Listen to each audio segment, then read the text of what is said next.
Arrivé dans une ruelle un peu sombre, un type me tape le cou et me dit « Bon, maintenant, tu vas me donner tout ce que tu as sur toi. » Vraiment, ils l'ont tabassé. Hein. J'étais couché, je lui balançais des coups de pied dans tous les sens. Bonjour à toutes et à tous, Guillaume Morel, Protégor. Aujourd'hui, on est à Châtelet pour un nouveau concept de vidéo. On va aller chercher des témoignages d'agression et de violence auprès des passants. Bonjour, est-ce qu'on peut vous déranger 2 minutes? Et en fait, on voulait savoir si vous aviez déjà été témoin et ou victime de violence. Alors par chance, j'ai jamais été victime de violence urbaine. Par contre, j'ai déjà été témoin de violence, notamment dans les transports, dans le RER, surtout dans le RER E. Je me souviens un soir où quelqu'un avait loupé son arrêt, ou je ne sais pour quelle raison, avait violemment agressé verbalement puis physiquement une jeune femme qui avait la vingtaine alors que c'était un homme assez musclé qui était 40-50 ans. Et ce qui m'avait marqué, d'une part, c'était la violence des mots et des actes, et surtout, c'était la passivité. La voiture était pleine et personne n'avait bougé. Et donc, j'avais modestement essayé de calmer le jeu en isolant. Comment ça s'était passé après, à partir du moment où vous êtes intervenu? On est descendu à l'arrêt, la dame m'a remercié. Je lui ai conseillé d'aller porter plainte, puis ça s'est arrêté comme ça. Ouais, comment vous êtes intervenu? En fait, je me souviens le ton qui monte, la peur un peu qui s'installe, tout le monde qui regarde ses pieds. Et je me souviens, comme je suis assez grand, je me souviens avoir mis la dame derrière moi, essayer d'avoir joué le médiateur, dire calmez-vous, ça va s'arranger. Je l'ai mise derrière moi, comme l'histoire qu'elle soit plus...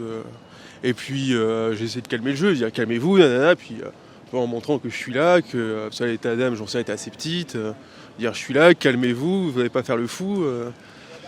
Voilà, ça va s'arranger, on descend, on n'en parle plus.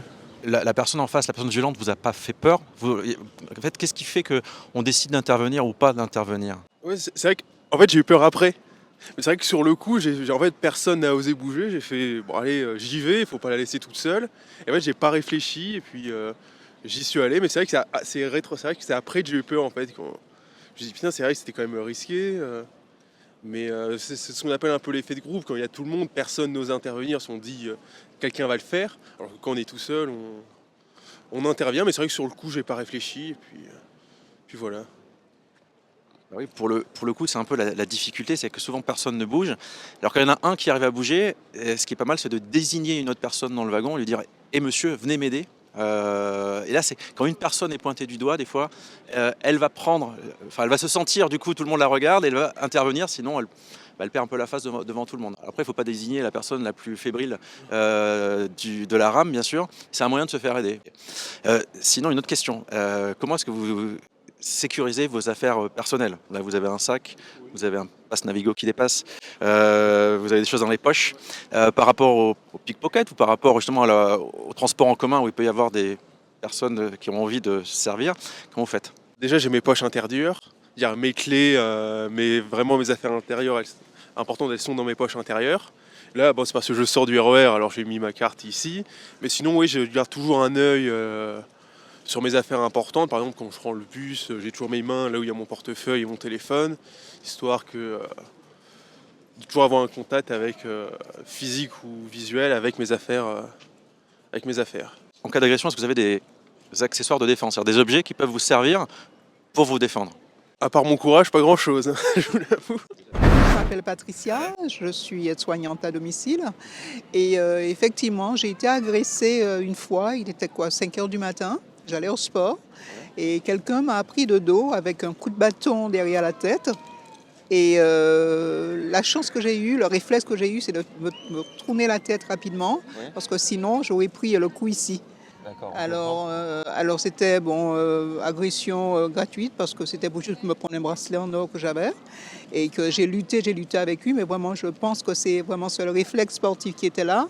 Et le mec il faisait 1m80 et là je suis arrivée vraiment à des coups de pied. Après j'ai rien compris parce que comment je suis arrivée à gérer la situation. Ça arrivait d'un coup, vous êtes pris un bâton, il n'y a même pas eu de parole avant? Non, parce qu'il m'a vu passer, je montais une côte et là j'ai vu que la personne courait, j'ai compris que c'était quelqu'un qui faisait du footing aussi, mais non, c'est qu'il m'avait déjà repéré, je pense. Ah, et d'accord. il savait mon parcours et puis je l'ai fait en 2-3 secondes, il m'a violenté carrément.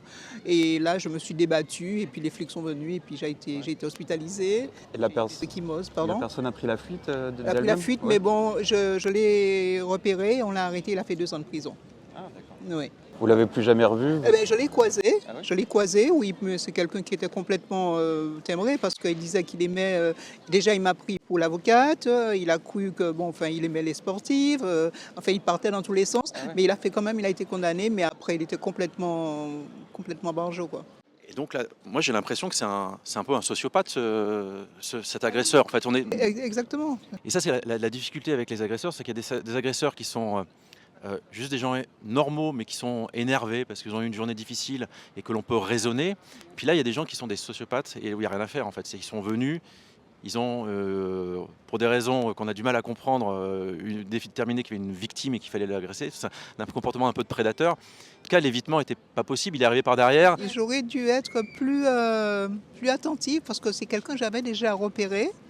Et un jour, comme ça, mais je lui ai dit bonjour de peur parce que je lui ai dit, tiens, ce mec me paraissait très bizarre. Et puis un regard reptilien comme ça, mais j'ai dit bon, peut-être Patricia te fait des idées, mais je pense que j'aurais dû. Et quand j'ai vu les flics, je suis quand même amie avec eux, ils me disent mais Patricia, tu aurais dû nous en parler. Je dis bon, si chaque fois je vois quelqu'un bizarre, je vous appelle parce qu'on se connaît, ça ne fait pas quoi. Et là c'est vrai, j'aurais dû parce que ce mec il me glaçait le sang quoi. Quand je montais les côtes, il avait repéré mon parcours. Où j'entrais, de quelle rue, tout ça. Et là, il était debout un matin, il était debout 6h du matin. Il m'a vu passer. Et puis, je lui ai dit bonjour, monsieur. Mais exprès, je lui ai dit bonjour, c'était pour voir la réaction. Mais il m'a Vous pensez que c'est vous particulièrement qui l'attendez? Ah oui, parce qu'il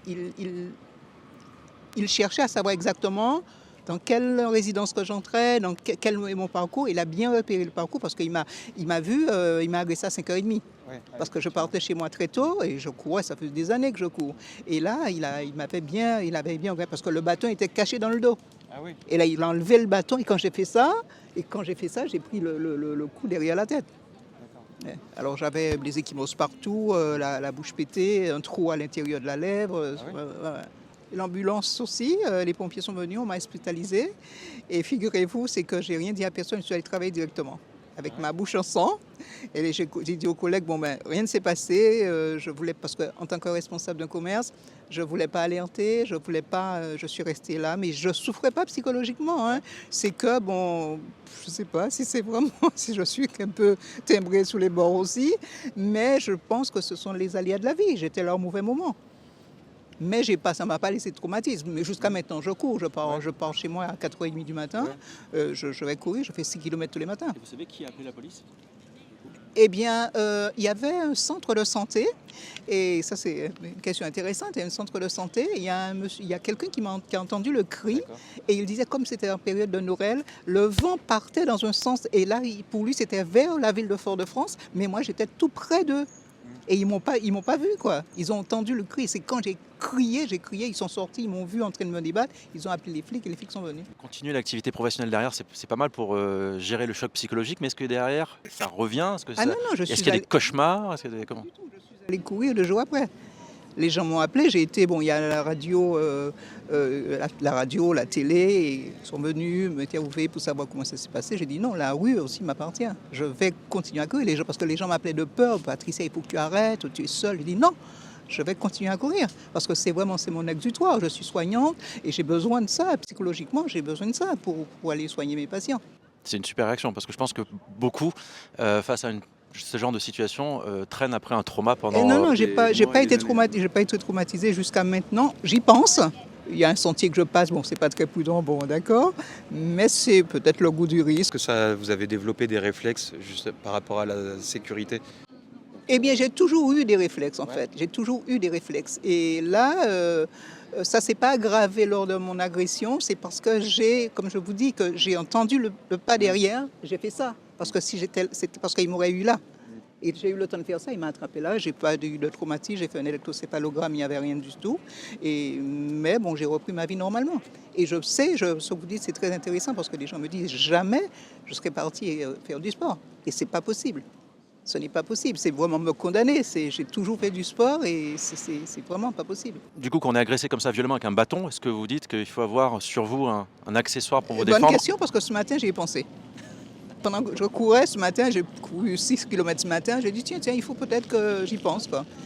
Mais C'est vrai, enfin, je pense, faire du sport aussi, c'est une liberté. C'est vraiment faire du sport, c'est une liberté. Le fait que d'avoir du matériel, c'est que bon, on te dit, la peur n'évite pas le danger. Hein. Je fais attention, je regarde parce que quelque chose que j'ai développé, par exemple, je croise les voitures et je sais les voitures que j'ai rencontrées. Ça peut être une Peugeot, ça peut être une BM, ça peut être le mec, mine patibulaire, comment il était, comment il est, et c'est dans ma tête. Je cours, mais chaque fois que je vois une voiture, je regarde, tiens, ok, d'accord, et je continue. C'est bien. C'est un très bon point de réussir à retenir les visages ou les. Ah oui, je suis très très donné à tout le monde. Et si vous avez eu une bombe lacrymogène le jour de votre agression, c'était pas utilisable, visiblement, puisque le coup est arrivé très rapidement. Ouais, il m'a surpris. C'était Il pas. m'a surpris Ça aurait parce servi à que rien. j'ai eu une chute, hein. J'ai une chute. Parce qu'il a commencé vraiment à me tenir de tous les sens. Et moi, j'étais couché, je lui balançais des coups de pied dans tous les sens. Et moi, je dis, mais après, il dit, mais attends, un mec de 1m90, où j'ai pris la force pour. Et le médecin me dit, c'était le réflexe du sportif, quoi. Et je me suis débattue parce qu'il a tenu mon short. Je pense qu'il y avait une tentative de viol aussi, y compris. Mais il a eu le temps uniquement de prendre un petit bracelet en or que j'avais. Mais il m'a pas. Quand il a tenu le short, et j'ai commencé, parce que j'ai dit, waouh, ça c'est. Ouais. Et vous faites quoi comme sport, du coup? Je pratique la course à pied et du ping-pong. D'accord. Ok. Pas d'arts martiaux, mais les coups de pied sont quand même sortis. Les coups de pied sont sortis. Ouais. Du coup, que ce soit suite à l'agression ou pas, d'ailleurs, de manière générale, est-ce que vous avez des conseils en termes de protection de vos effets personnels? Vous avez perdu un bracelet, vous avez dit, mais est-ce que sur les portefeuilles, les téléphones, etc. Oui, je fais attention parce que là, bon, mon patient il est juste à côté. Alors là, je traverse la rue, mais là, quand je suis au métro, attention, je suis très très prudente de ce côté-là. Vous avez bien raison. En tout cas, merci beaucoup pour ce très joli témoignage. Je vous en prie. Si je me rappelle bien, ça remonte à 2 ans. Il y a des jeunes du quartier, Neuilly-Plaisance, des jeunes du quartier qui s'amusent entre eux et finalement ça a mal tourné. Qu'est-ce qui est arrivé? Non, il y a 3 jeunes exactement qui sont tombés sur l'un d'entre eux. Ouais. Et voilà, ils se sont mis à les tabasser, à le taper Ah dessus. Ouais. Vraiment avec tout ce qu'ils avaient là, bâton, bouteille. Bien heureusement, je me rappelle bien, au bout de 2-3 minutes, il y a la police qui est arrivée, qui est intervenue et puis ça s'est calmé un tout petit peu. Et les gens, quand la police est arrivée, les gens étaient déjà partis? Les agresseurs étaient déjà partis? Oui, certainement qu'ils ont senti qu'il y avait du renfort de la police qui arrivait et finalement ils se sont dispersés.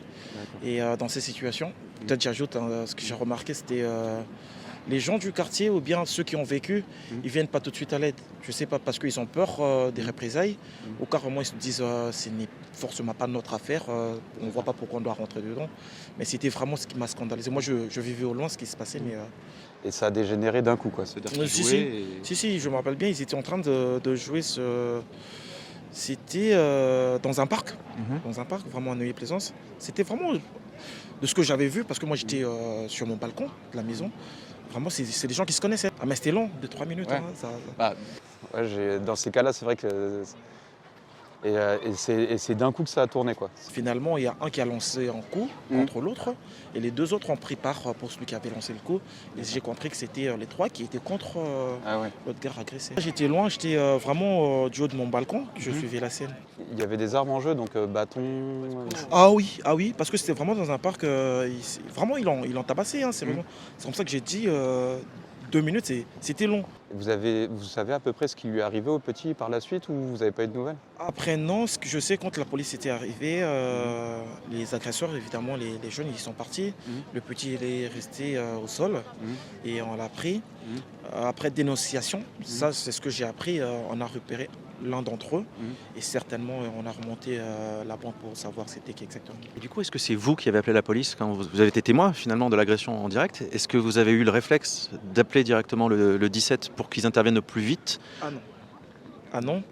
Je dirais pourquoi, tout simplement. Je suis du quartier, j'habite un coin et les jeunes, on sait comment ça se passe parfois. Je le reconnais par peur aussi que la bande finalement détecte que voilà, c'est lui qui a vendu la mèche. C'était vraiment le premier réflexe que j'ai eu. Peut-être que j'aurais dû faire différemment, mais c'est ce qui s'est passé. Là, du coup, quelqu'un a appelé puisque la police est intervenue? Ouais, certainement, il y a quelqu'un qui a appelé la police. Parce que c'était vraiment au bout de 2-3 minutes que voilà, la police est arrivée sur place. Alors ça, c'est un vrai sujet sur la non-assistance à personne en danger, puisqu'en fait, ce que demande la loi, c'est le minimum, c'est l'appel. En fait, la loi ne demande pas à ce qu'on intervienne et qu'on aille physiquement prendre des risques. Ça, c'est pas quelque chose qui est obligatoire. Par contre, en effet, il est nécessaire d'appeler. C'est une des choses importantes. Mais je comprends complètement la peur. Et ça, c'est très courant en fait d'avoir ce problème de peur qui fait qu'il n'y a pas d'appel. Et donc du coup, la police intervient encore plus tardivement. Et si le petit était blessé gravement, ça peut. En tout cas, j'adhère, vous avez complètement raison. Mais vous verrez dans ces genres de situations, plusieurs personnes ont peur carrément d'agir dans ce sens, tout simplement parce que c'est la protection qui suit. Tu dénonces, c'est bien, tu appelles la police pour qu'ils interviennent, c'est bien. Mais après, si les jeunes, ils peuvent détecter c'est qui le vendeur du truc. Si vous n'êtes pas protégé par la suite, n'importe quoi, en représailles, ils peuvent revenir sur vous. Malheureusement, c'est ça. Malheureusement. Absolument. Puis il y a un autre élément aussi qu'on voit beaucoup dans les témoignages, c'est que quand il y a plusieurs personnes qui se battent, on ne connaît pas la raison. On ne sait pas qui a tort, qui était l'agresseur. Alors dans l'exemple que vous donnez, c'est quand même plutôt 3 personnes contre 1. On a quand même l'impression que les agresseurs sont les agresseurs et la victime est la victime. Et il y a des fois des situations où les choses s'inversent, où on ne sait pas quelles sont les motivations et on se dit venir intervenir dans cette agression, on ne sait pas trop quel côté il faut prendre. Ce que dit la loi, c'est qu'il faut en tout cas prévenir, notamment pour des histoires de secourisme en fait. On ne reste pas indifférent devant pareille situation. Du coup, il y a quelque chose qui change, peut-être sans le savoir, sans s'en rendre compte. Alors, personnellement, ce que je me suis dit, ou peut-être ce que je peux dire, même aux gosses, il faut plutôt choisir son entourage. C'est la première sécurité. C'est vrai qu'on est différent, on ne connaît pas exactement les intentions de chacun dans la société, mais du moins on peut jauger ou savoir un tout petit peu à quoi ressemble la personne qu'on fréquente. Parce que les cas sont légion, des gens qui se sont fait agresser à l'école, en cours de route, entre potes, pour un petit rien parfois. Alors je pense que la première sécurité, c'est de commencer par choisir son entourage. Vous avez des accessoires de défense sur vous ? Comme quoi par exemple ? Bombe lacrymogène, porte-clés un peu dur. Oh non. Déjà, je me promène, je me dis, je ne dois rien à personne, je ne me reproche de rien. Je ne marche pas en ayant peur de me faire agresser ou de me faire attaquer. Donc, du coup, je mène ma vie paisiblement et normalement. Vous auriez 5 minutes pour une interview de la chaîne Protégor? Non mais partez pas. Bonjour, je peux vous poser une question? Ah, les corbeaux, c'est langue de bois chez eux. Est-ce que vous avez déjà été témoin et ou victime d'une situation de violence? Est-ce qu'il y en a une en particulier qui vous revient à l'esprit là? Oui, tout à fait. J'ai déjà eu des cambriolages chez moi à plusieurs reprises. Ouais. Un qui m'a marqué, c'était il y a 4 ans où des hommes étaient rentrés par effraction chez nous dans notre jardin et c'était moi qui étais tombée nez à nez avec... Ah, vous étiez dans la maison hein? Ouais, tout à fait, oui. Mais après, il n'y avait pas eu de... Enfin, j'ai pas été blessée physiquement. D'accord. Et on avait appelé la police, mais voilà, ça a été assez impressionnant. Qu'est-ce qui s'est passé? C'était un matin, le soir? Alors, il y a eu 2 fois. Une fois, il y a eu c'était pleine nuit, 4h du matin, et c'était 2 jeunes hommes. Et puis en fait, ils avaient détalé quand ils nous avaient vus, et puis s'étaient fait rattraper plus tard. Et une autre fois, l'année d'après, il y a un homme qui était rentré par effraction le matin, à 7h, vraiment à 7h du matin. Il était dans notre jardin un peu... Enfin, il avait l'air un peu sous substance, on va dire. Oui, et puis en fait, je suis allée chercher mon père et pareil, il a détalé tout de suite. Il est parti dès qu'il vous a vu, quoi. Il n'y a pas eu d'échange de... C'est ça, ouais. Enfin, on lui a juste demandé qui c'était et puis lui, il est parti. D'accord, Voilà. il a préféré garder l'anonymat. Tout à fait, voilà. D'accord. Il n'a pas été rattrapé, malheureusement. Ouais. Non, jamais? Vous n'avez pas eu de nouvelles ni... Non, pas du tout. Non, il n'est jamais revenu. Du coup, moi, ça me fait poser une question, c'est est-ce que ça crée un trauma personnel, le fait de sentir qu'il y a des gens qui cherchent à rentrer chez vous? Alors oui, tout à fait, ça a pu créer des angoisses par la suite, surtout cette histoire du monsieur qui est venu un matin à 7h du matin.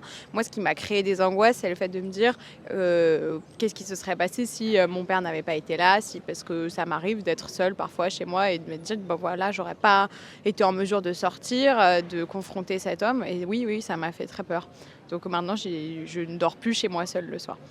D'accord, et il n'y a pas d'autres conséquences comme verrouiller, barricader les portes Toujours, mais chez nous, maintenant, on est sous alarme en permanence. Le soir, on met toujours l'alarme. Ah, ça c'est bien les alarmes. Il y a d'autres choses, je sais pas, vous avez un petit jardin du coup si je comprends. Oui, tout à fait. Quelque chose qui marche très bien, c'est les chiens. Vous n'avez pas pensé à... Alors oui, un chien, ça pourrait être une solution. En effet, nos voisins en ont et ils sont avertis. Mais enfin, nous, on n'est pas très, mes parents sont pas très animaux, mais oui. Sinon, Ouais, disons que faut aimer les chiens et puis ça. faut les nourrir, ça a un certain coût.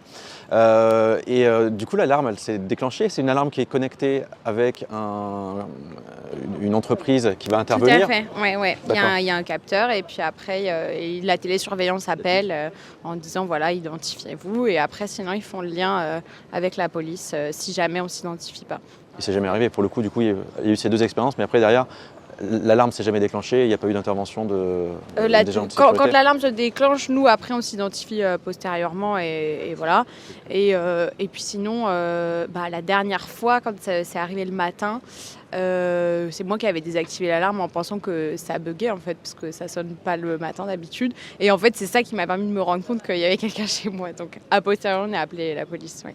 Après, il y a un autre concept en protection du domicile qui est la panic room, qui est de se dire ma chambre, c'est une chambre forte et que si j'entends un bruit, j'ai une porte suffisamment costaud, je me suis enfermé dans ma chambre et éventuellement un intrus peut venir, peut voler la maison, mais je serai sécurisé dans ma chambre qui est ma panic room. Ça, c'est un classique, d'ailleurs un film qui porte le même nom, Ok. mais après on rentre dans des... Et alors du coup, le cambriolage, c'est à la maison. Est-ce que vous avez des sujets de vol aussi dans la rue, dans les transports en commun? Ça vous est déjà arrivé? Oui, vol dans un restaurant de mon ordinateur, il y a quelques années, dans un restaurant dans le 8e arrondissement. Et puis j'ai su a posteriori que c'était 2 gars qui venaient avec un masque chirurgical et puis qui ont attrapé mon ordi en le mettant dans leur manteau et qui sont partis avec. Voilà. Et ils se sont fait attraper finalement 2 ans après. J'avais déposé plainte et puis j'ai eu un retour 2 ans après. Et en fait, ils faisaient ça tous les midis dans tous les restos du 8e. Donc ils ont fini par se faire attraper aussi. Là, on est dans le vol discret où il n'y a C'est ça, pas tout à fait. d'agression. Mais pas sans agression, ouais. J'avais un naturel à faire plutôt confiance, on va dire. Maintenant, mon sac, il est toujours vraiment dans ma main ou dans mes pieds et je me retourne très régulièrement. Enfin, je fais beaucoup plus attention, mais j'ai remarqué, j'ai eu l'impression que ces dernières années, quand même, les vols ont un peu augmenté dans Paris parce que j'ai eu 5-6 ans tranquille, tout en faisant quand même relativement attention. Mais là, ces derniers temps, c'est sûr que oui, je fais beaucoup plus attention à mes affaires. Ouais, il ne faut pas hésiter à mettre son sac dans le siège ou sur la table, attaché à la table du restaurant, surtout si on est en terrasse. Ça, c'est plus pour les vols à la tire ou choses comme ça. Il peut y avoir aussi des agressions physiques qui arrivent dans la rue, dans les transports en commun. Est-ce que vous avez sur vous un accessoire de défense, c'est-à-dire un objet qui peut vous être utile pour vous défendre? Oui, le soir, je prends une bombe au poivre généralement, voilà, histoire de me rassurer. Et puis le classique de la clé entre les mains, ça c'est un truc que beaucoup de femmes doivent faire malheureusement. Et puis sinon, dès que je vois un comportement suspect, j'appelle tout de suite mon mari pour qu'il décroche, histoire d'être en ligne avec quelqu'un. D'accord. La bombe lacrymogène, vous l'avez depuis combien de temps? Je l'ai achetée il y a l'année dernière à peu près. Super. Parce qu'elles ont une date de péremption de 2-3 ans. Est-ce que vous avez déjà essayé de jouer avec pour voir ce que ça donnait? Non. Alors, parce que ce qu'on dit avec les bombes lacrymogènes, c'est que c'est bien d'en acheter 2 et d'en prendre une pour s'entraîner, pour voir jusqu'où elle projette le gaz, quelle est la taille du cône de diffusion, histoire de ne pas découvrir son fonctionnement le jour J. Donc J'y penserai. J'espère que j'aurai pas à m'en servir, mais...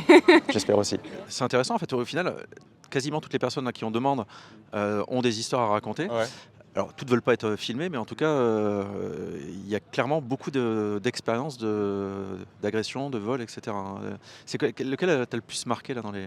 Moi, c'est l'histoire des 3 jeunes là, où d'un coup, ils jouaient d'abord et d'un coup, ça a tourné. Ils sont passés du jeu à ils massacrent un gars à coups de bâton. Ouais, puis on n'a pas la raison en fait. On comprend pas pourquoi en fait. Vu de l'extérieur, la scène est un peu. Qu'est-ce qui s'est passé en fait Effectivement, c'est l'histoire qui m'a le plus surpris. Après, les cambriolages, c'est un peu le classique, quoi. Moi, j'ai bien aimé l'histoire de Patricia parce que elle mettait en avant le sujet de la vigilance, c'est-à-dire qu'elle avait déjà détecté son agresseur avant. Elle n'avait pas écouté son petite oreille intérieure qui lui disait fais gaffe, ce gars-là il est bizarre, et en fait ça n'a pas loupé, c'est-à-dire qu'il l'a suivi et derrière il l'a agressé, quoi. Donc ça c'est une belle leçon en fait, qui me rappelle un livre qui s'appelle La peur qui vous sauve, The Gift of Fear, et c'est exactement ces histoires-là en fait, c'est exactement écouter cette voix intérieure, elle a plein de choses à vous dire. Non, c'est pas ça. Ouais, bonjour, le micro là. Ah, bien fait, man. Ah, c'est pas BFM. BFM, hein, bonjour. Bonjour BFM. Petite photo. Hein. Ah, petite photo. Voilà. Alors la vidéo là. Hein. Merci. Le reste, on s'en bat les couilles. Vive Macron. Vive la spoliation. Et vive la France. La France a choisi. Allez. La France a choisi. Et Macron, troisième mandat. Vive troisième mandat. Macron, troisième mandat, il va changer les... On va lui passer le message. Ah, bon, rigolez, ah, bah, très bien. Vraiment, n'hésitez pas à liker. Je vous aime. Je comprends. Témoignage intéressant. On est sur une personne qui a des problèmes, hein, puisque en fait, on se rend bien compte que quand on lui pose des questions, il n'arrive pas à répondre. Donc forcément, on est sur en effet une personne qui est vraiment très alcoolisée. D'ailleurs, dans le verre, il y avait je sais pas ce que ça sentait, mais ça sentait une vinasse, mais j'en aurais pas bu. Et lui-même sentait l'alcool. Donc en effet, il était sous, mais il n'y avait pas que ça en fait. Hein. Il était visiblement obnubilé par Macron et par BFM TV. Alors au début, moi je prenais la situation comme faut faire attention à ce qu'il nous pique pas le matos et comment on fait pour s'en dépatouiller parce qu'on c'est pas intéressant. Puis finalement, après on se dit pourquoi pas l'interviewer, voir peut-être que lui il a eu des situations d'agression à raconter. Il est tout le temps à Châtelet en train d'emmerder les gens, donc potentiellement. Mais sauf que c'était impossible d'avoir des réponses. Alors, je sais pas si t'as vu, mais j'étais un peu près de lui. J'étais beaucoup trop. J'étais beaucoup trop près, ouais. Mais d'un autre côté, il y avait, je ressentais pas de danger. Alors après, tu sais jamais s'il est complètement pété du casque. Le truc, c'est que tu sais pas si jamais il décide de partir. T'auras pas le temps de réagir, quoi. Ouais. C'est-à-dire si d'un coup il dit qu'il estime qu'il en a marre de parler de Macron, qu'il préfère te mettre un coup de tête. Il met un coup de tête direct, donc il faut. Alors là, alors après il y a une autre chose, hein, c'est que la distance de sécurité en salle de défense est hyper importante. Et après ce qu'on dit, c'est que quand la personne rentre dans la distance de sécurité, tu repousses ou tu frappes. Donc là, t'es pas dans une situation où on pouvait le repousser parce qu'il avait le verre d'alcool, ça aurait été un casus belli, c'est-à-dire le repousser physiquement. Tu peux te reculer tranquillement en lui parlant, en disant ah oui effectivement, tu te replaces à chaque fois, tu vois. Ouais. Tu sors de l'axe, il y a plein de trucs. Absolument. Tout doucement, tu vois. Parce que c'est vrai que si tu es pile en face de sa tête, tu vois, c'est compliqué, tu vois. Et à distance courte, après, quand on est à très courte distance, les ustensiles pour se défendre, ça va être les coudes. Hein, quand même. Ce qui montre très bien à cette distance-là, c'est de faire partir les coudes, s'il y avait besoin, encore une fois. Heureusement, voilà, il pas besoin. Il avait d'autres projets, clairement. Il était plein d'amour pour Macron. Et pour BFM TV. Je m'appelle Catherine. Très bien. Alors, est-ce que vous avez déjà été victime ou témoin d'une situation de violence quotidienne ? Alors témoin, oui. Moi-même, pas victime, mais témoin, oui. À 2 reprises, en tout cas, de ce que je me souviens. La première, c'était une situation de violence faite aux femmes. C'est-à-dire qu'une jeune femme qui attendait devant le commissariat pour y rentrer a été récupérée assez violemment par son compagnon, son mari, qu'importe, qui l'a tirée dans sa voiture et qui est parti après très vite. Et on est vraiment démunis parce que qu'est-ce qu'on va faire, etc. La seule chose que j'ai fait, c'est effectivement prendre en photo la plaque d'immatriculation et après de la diffuser. Je connais quelques personnes au commissariat, donc je l'ai diffusée. Bon, la suite, je ne sais pas ce qui s'est passé, quoi. Vous n'avez pas de nouvelles de ce qui... J'ai pas fait Fangio en y suivant non, je ne sais pas ce qui s'est passé. En tout cas, j'ai essayé de faire de mon mieux pour qu'il y ait éventuellement une intervention par la suite. De la police. Ouais. Vous savez bien que la question des violences faites aux femmes, c'est très compliqué. Très bon réflexe déjà de prendre la plaque d'immatriculation. Il y a le sujet de la non-assistance à personne en danger où en effet quand on est témoin de quelque chose, à minima, il faut informer. Et je pense qu'en effet poursuivre la voiture, on peut suivre, on peut vouloir suivre et après vouloir commencer à être policier. En tout cas, c'est pas ce que demande la loi. En plus, les statistiques d'Interstat, du ministère de l'Intérieur, montrent que depuis le Covid, les violences intraconjugales ne font qu'exploser. Donc on est en énorme croissance sur beaucoup de typologies de crimes et délits, mais les violences intraconjugales sont vraiment en explosion. Que faire là ? Je réfléchis dans une situation comme ça, à part ce que vous avez fait, il n'y a pas grand-chose à faire en fait. En fait, il n'y a pas grand-chose à faire dans la mesure où il y a toujours un numéro de téléphone d'urgence, mais il faut pouvoir le donner à la personne qui elle-même est victime. Et on sait très bien qu'en matière de violence faite aux femmes, c'est très très compliqué.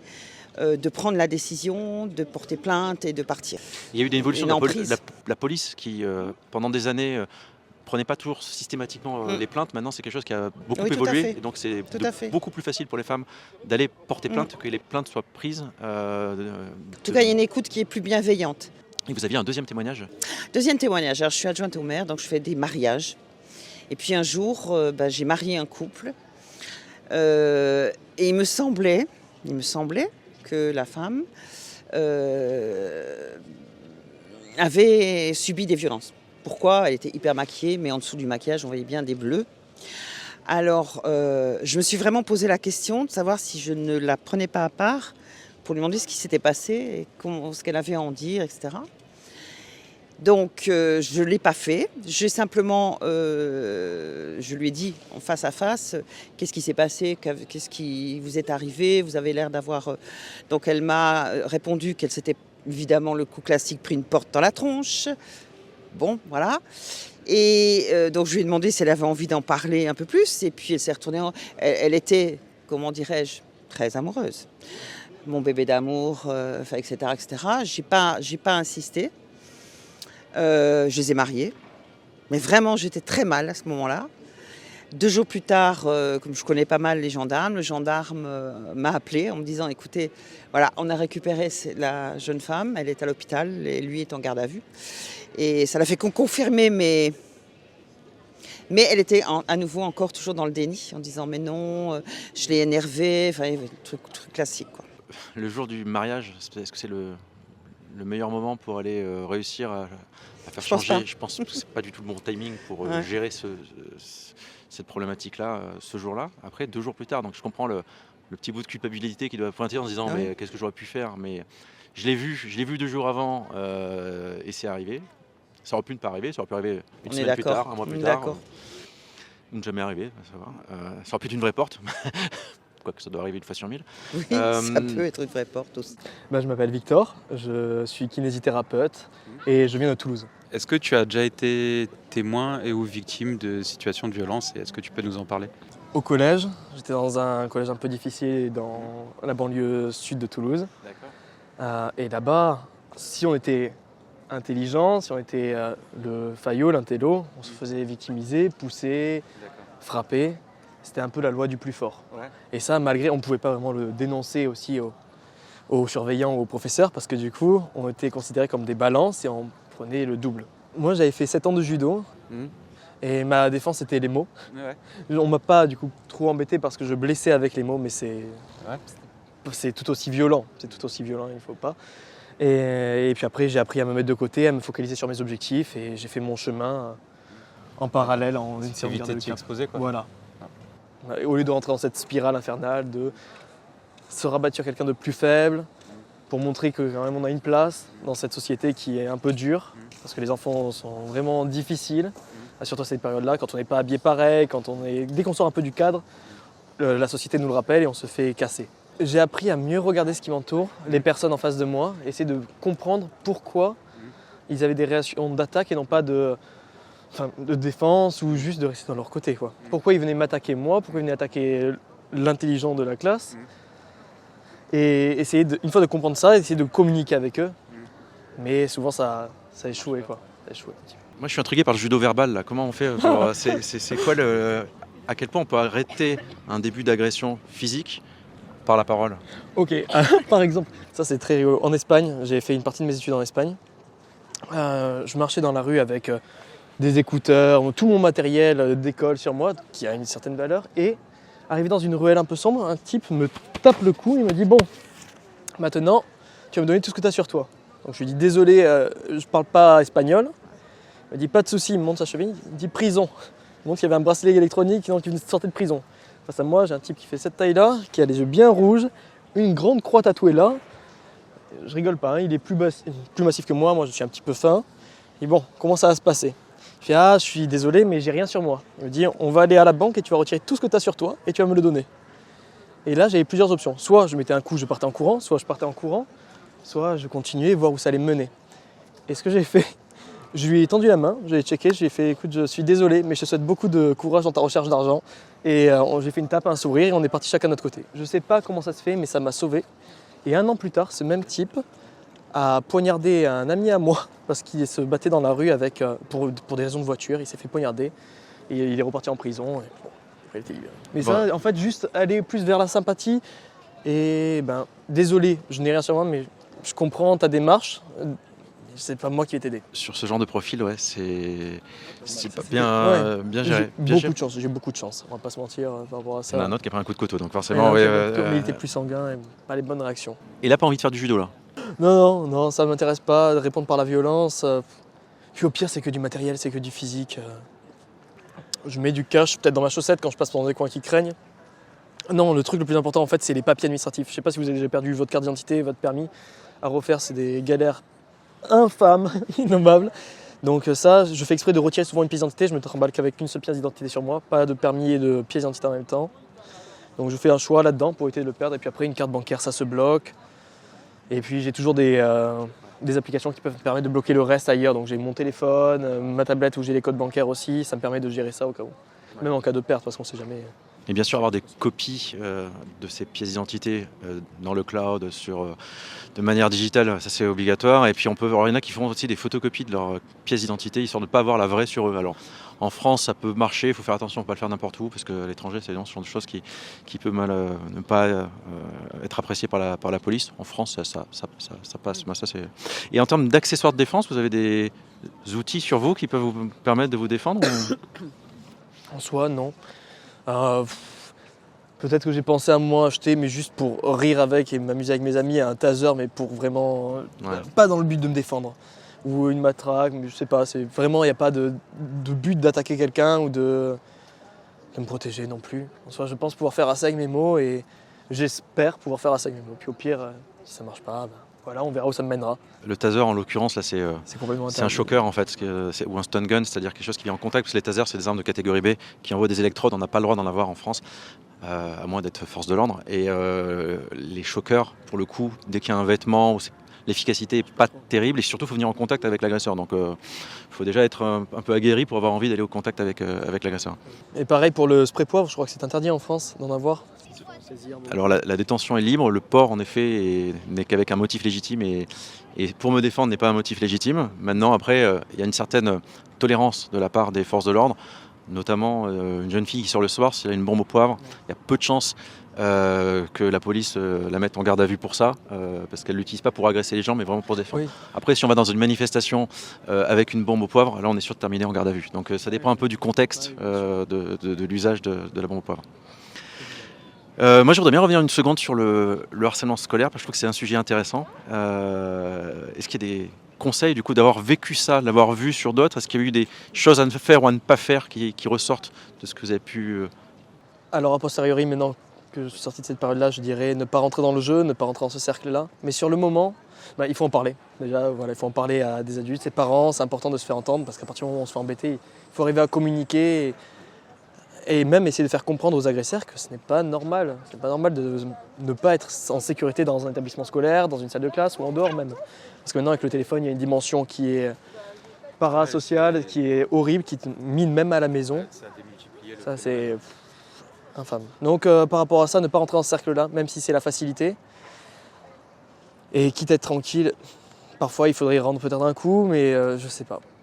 Par rapport à ça, je pense qu'en parler est super important en fait, c'est éviter l'effet cocotte minute de je suis agressé, j'en parle avec personne et du coup ça monte et c'est comme ça qu'on a des cas de suicide en fait. Donc en parler, la première bonne chose à faire, ça va pas régler tout de suite la situation, mais déjà ça va permettre de se détendre, d'échanger sur des solutions possibles avec les parents, avec normalement dans l'établissement les professeurs sont censés pouvoir aider. Alors ça dépend des établissements, ça dépend du contexte et ils peuvent des fois avoir des réactions qui vont empirer les choses. Ça va donc, mais en tout cas les parents en premier. Ou des amis adultes, c'est hyper important en effet. Sacrée rencontre. Ouais, franchement sympa, varié. Ouais, et puis les gens étaient vraiment coopératifs, j'étais surpris. Je pensais qu'on allait avoir plus de mal à... C'est assez impressionnant en fait, pour une première, parce que c'est une première sur la chaîne Protégor. On a pu avoir de la violence faite aux femmes, du harcèlement scolaire, du cambriolage, etc. Moi je trouve ça... alors ce qui est un peu choquant, c'est que tout le monde a une expérience de violence. Et tout le monde a tiré des conclusions, alors plus ou moins efficace, mais il y a des choses à tirer de tout ça. Je pense que ça appelle à continuer. Moi, ce qui m'a le plus marqué, c'est les violences faites aux femmes. On se rend compte que c'est, notamment dans les violences intraconjugales, c'est vraiment super dur de donner des conseils là-dessus. On sait que c'est un sujet qui est largement débattu dans la société et pour lequel il n'y a pas de solution toute faite, à part, comme le disait Catherine, l'information. Ouais, de l'information, mais apparemment, tu rencontres une grosse résistance de la part même de la personne qui le subit, quoi. Donc, tant le déni que le fait qu'elle soit quand même amoureuse de la personne, ça a l'air vraiment compliqué, quoi. En tout cas, ce sujet, il va falloir le creuser encore plus. Il y aura sûrement un épisode 2. Si vous avez aimé, n'hésitez pas à mettre un pouce bleu. Et surtout, si vous avez des expériences à partager, mettez-les en commentaire, des témoignages d'agression, de cambriolage. Allez-y à fond sur les commentaires, nous ça nous intéresse et on pourra débriefer.